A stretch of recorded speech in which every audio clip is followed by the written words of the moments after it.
If you've ever wondered whether you should be using Photoshop or Illustrator for your creative projects, you're in exactly the right place.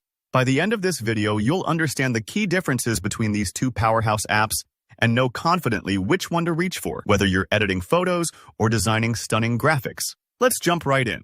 The first big thing to understand is that Photoshop and Illustrator are designed for very different types of work. Imagine them like specialty chefs.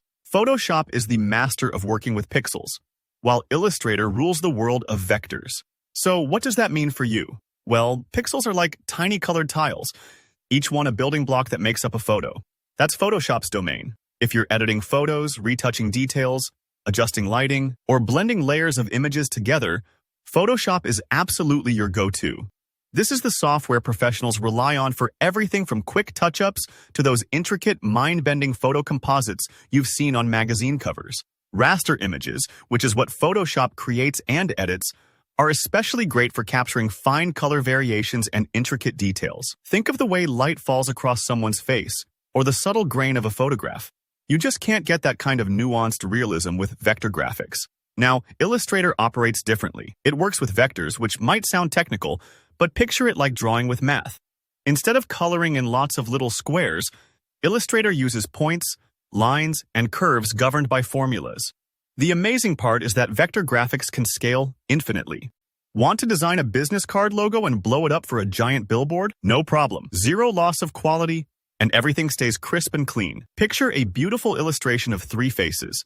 You could see the same image on a tiny napkin or towering above a city street as a banner, all created in Illustrator and scaled perfectly for both uses. That's why Illustrator is the go-to for logos, icons, event posters, and anything print-related where clarity and scalability really matter. With Illustrator, artists and designers can get really expressive, using virtual brushes, pens, and inks like they're painting on a canvas, only, it's digital.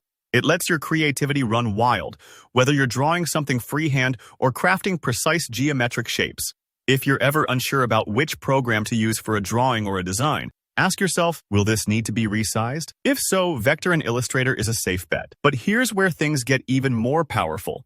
The apps are designed to work together. You can actually link Illustrator files to Photoshop, which means any updates you make to your vector designs in Illustrator will instantly show up in your Photoshop projects. For example, let's say you're showcasing a logo on different t-shirts, mugs, and stickers for an online shop. Update the logo once in Illustrator, and all your merchandise mockups in Photoshop update automatically, saving hours of work and keeping your branding consistent everywhere.